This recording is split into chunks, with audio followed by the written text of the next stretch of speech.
Nove Ciências com o professor Pedro. Na aula de hoje, vamos estudar os poríferos e os quinidários.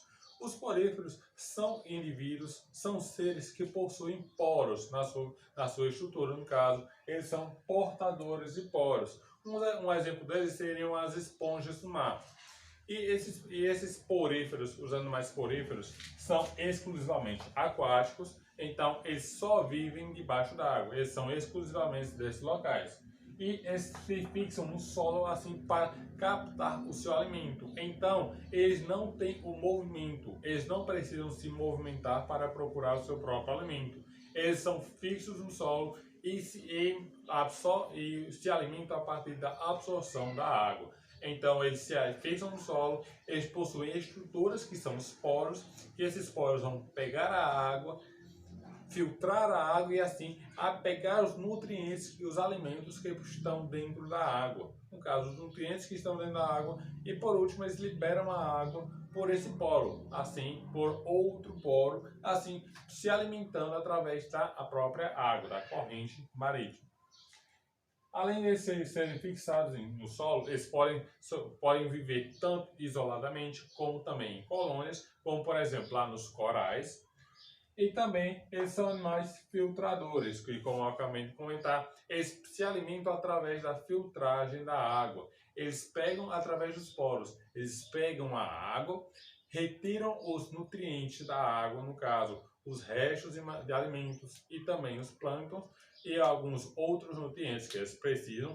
E por último, depois de retirar esses nutrientes, eles liberam a água mais limpa, no caso, uma água mais filtrada. Então, eles são considerados animais filtradores. E como exemplo que eu já havia comentado, são as esponjas. Os poríferos são classificados também da seguinte forma. As esponjas são classificadas de acordo com as suas anatomias. Então, se uma esponja, como por exemplo, um porífero com uma esponja, pode ser classificada da seguinte forma, como ascum, se a esponja for mais simples. Pode ser também sícon, se a esponja for de um nível intermediário de complexidade, e leucon, se a esponja for mais complexa. Então, ela pode ser classificada a partir da sua complexidade, a partir da complexidade não somente da sua estrutura física, mas também da sua estrutura celular. E somente uma pequena curiosidade é que as esponjas são animais que podem se regenerar de quase qualquer ferimento. Assim, se eu pegar uma esponja e fatiar ela com o passar dos anos, ela vai conseguir se ligar novamente e se regenerar. Cada um dos pedaços vai se ligar novamente e se regenerar para formar o indivíduo novamente, como se nunca tivesse sido fatiada. Essa é uma pequena curiosidade. Isso também se encaixa mais para as esponjas do tipo leucon, que são esponjas mais complexas que têm essa habilidade de regeneração. Indo agora para o tipo de reprodução dos poríferos. Esse tem dois tipos de reproduções: a reprodução assexuada e a reprodução sexuada. A reprodução assexuada, como eles ficam no solo, no caso eles são fixos no solo, como eu havia comentado, eles têm dois tipos de reprodução assexuada. A primeira é por brotamento, que na sua própria estrutura começa a nascer um broto desse lado. Então, esse broto que vai começar a nascer é idêntico ao original. Depois de um tempo, só quebra esse broto e assim gera um novo ser, no caso, uma nova esponja, por exemplo. Outro tipo também é de fragmentação, que caso um animal tenha batido ou quebrado um pedaço desse porífero, esse pedaço que foi quebrado, ao se encaixar no chão, ele vai se fixar e gerar um novo ser, um novo indivíduo a partir daquele pequeno pedaço. Esse também é um exemplo de reprodução assexuada. Já na reprodução sexuada, ela ocorre da seguinte forma: os espermatozoides formadores, a partir dos coacitos, são lançados na água através dos ósculos e são atraídos pelos poros de outra esponja, no caso, através daqueles pequenos poros que esses poríferos, que esses seres, como as esponjas, possuem, eles vão liberar os seus espermatozoides, no caso, os seus gametas reprodutores na água, e outras esponjas da mesma espécie vão pegar, vão sugar a água e assim vão sugar também esses outros gametas de reprodução, e assim fazendo a fecundação. E isso também é um exemplo da reprodução sexuada, viu, pessoal? Eu vou apagar aqui e volto já com o conteúdo dos quinidários.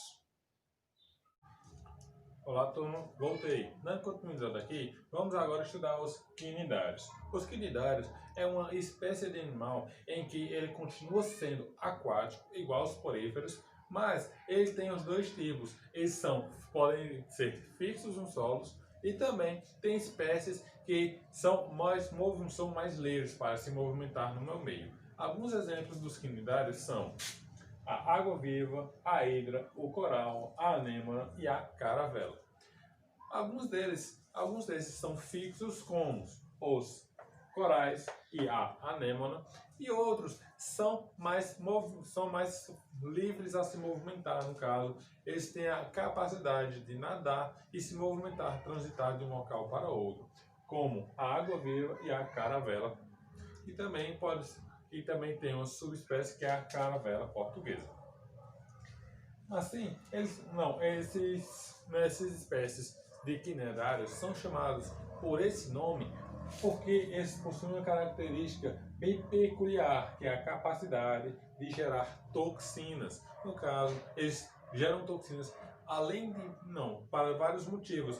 O primeiro motivo era para se alimentar, como por exemplo, a água-viva e a caravela utilizam essa toxina que eles possuem em seus tentáculos para paralisar a presa e assim ingerir ela, para assim digerir a sua presa. E também outras espécies, como a anêmona, possui também alguns tentáculos, mas ela produz essa sua toxina para se proteger de outros indivíduos, de outros predadores. Então, a anêmona, os quinidários, produzem as suas toxinas tanto para se alimentar, para procurar presas, como também para se defender, para se proteger de possíveis predadores. As características principais dos quinidários é que eles são pólipos, e no caso, o corpo geralmente é cilíndrico e a boca é arredondada e possui tentáculos. No caso, isso é a principal característica dos cilindros, são dos corais e da anêmona, já que ele possui a forma quase de um jarro, assim um jarro de cilindro, e possui alguns tentáculos subindo. E também, algumas características disso também é da água-viva, que é como se fosse uma espécie de um chapéu e possui tentáculos descendo. É como se fosse o oposto de uma anêmona. E um exemplo disso, dos pólipos, seriam a hidra e também a anêmona e os corais. E, por último, teríamos a espécie da medusa, que seria o quê? Que se assemelha a um guarda-chuva, que, como citei, é o exemplo da água-viva e da caravela, em que é como se fosse um guarda-chuva aberto e aquela haste que você abre o guarda-chuva teria vários tentáculos saindo. E nesses tentáculos ocorreria a produção dessa toxina, que além de paralisar, também serve para imobilizar as presas.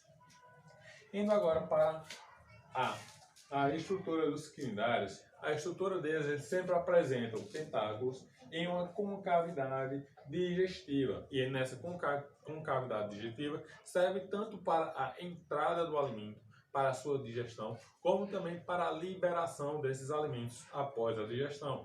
Assim, ela ingere o alimento, o alimento dela, faz a digestão e retira todos os nutrientes que ela precisa. Após essa digestão, ela vomita esse restante do alimento que ela não precisa mais. Assim ocorre o processo de digestão dos quinidários. E agora, para as classes dos quinidários, ela pode ser dividida em três classes. As hidrozoárias, que no caso, um exemplo desses serão as hidras, que serão locais mais fixos. Outro exemplo seria a anêmona.